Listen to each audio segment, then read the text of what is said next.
Israel र Iran बीचको द्वन्द्व एउटा जटिल र भूराजनीतिक शत्रुतामा आधारित छ। यसका जराहरू पहिल्याउन इतिहासका पानाहरू पल्टाउनु पर्ने हुन्छ। विशेष गरी इरानको परमाणु कार्यक्रमको वरिपरि यो द्वन्द्व केन्द्रित देखिन्छ। सन् 1979मा इरानमा भएको इस्लामिक क्रान्तिले अमेरिका समर्थित तत्कालीन राजा मोहम्मद रेजा शाह पहलवीलाई चत्ताच्युत गरेर इस्लामिक गणतन्त्रको स्थापना गरे यता अमेरिकाका साथै इजरायलसँगको यसको सम्बन्ध बिग्रिएको हो। त्यसयता इरानले इजरायल विरोधी लडाकु समूहलाई समर्थन गर्दै आएको छ भने सन् 2002मा इरानले गोप्य रूपमा परमाणु कार्यक्रम सञ्चालन गर्दै आएको कुराको खुलासा भएपछि इजरायलका साथै पश्चिमा देशहरू उप्रति सशङ्कित रहँदै आएका छन्। इरानले परमाणु हतियार निर्माणमा सफलता प्राप्त गरेको अवस्थामा मध्यपूर्व र सम्पूर्ण विश्वकै लागि ऊ एक खतरा हुन सक्ने विश्लेषण इजरायलका साथै अमेरिका लगायतका पश्चिमा देशको छ।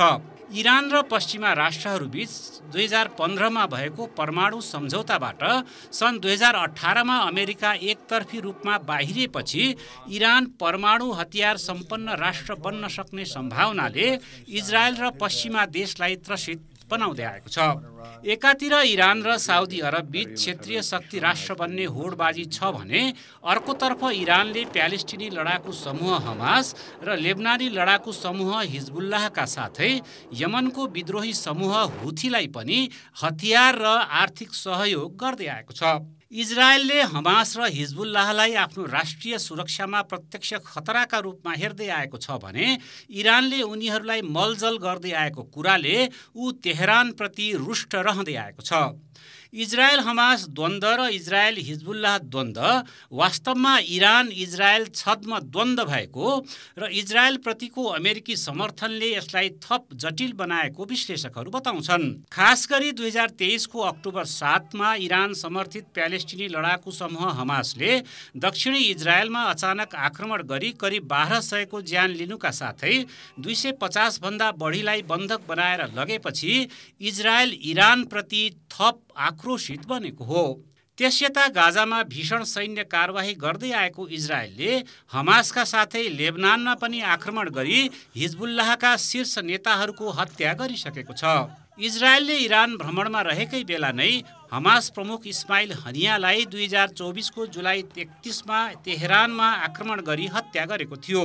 डोनाल्ड ट्रम्प सत्तामा आएपछि इरान र अमेरिका बीच उसको परमाणु कार्यक्रमका सम्बन्धमा थुप्रै चरणमा वार्ता भए पनि सहमति हुन सकेको छैन। आइतबार अर्को चरणको वार्ताका लागि तयारी हुँदै गर्दा शुक्रबार इजरायलले इरानमाथि एकाएक भीषण आक्रमण गरेको हो। अमेरिकाले यो ताजा आक्रमणमा आफ्नो संलग्नता नरहेको दाबी गर्दै आएको छ। इजरायलले भने आक्रमणबारे वाशिंटनलाई पूर्व जानकारी गराएको बताएको छ। इजरायलले इरानमाथि आक्रमण गर्नु 2 दिनअघि अमेरिकाले इराक स्थित दूतावासमा रहेका अत्यावश्यक बाहेकका कूटनीतिक कर्मचारीका साथै मध्यपूर्वमा रहेका सेनाका परिवारलाई फिर्ता बोलाउने निर्णय गरेको विषयले पनि आक्रमणबारे पूर्व जानकारीतर्फ सङ्केत गर्दछ।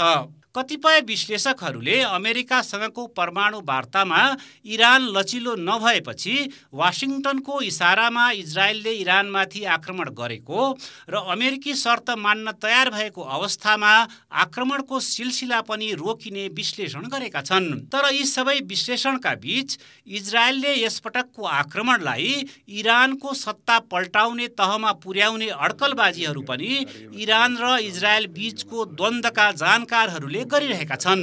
कान्तिपुर समाचारका लागि हरहरि उपाध्याय।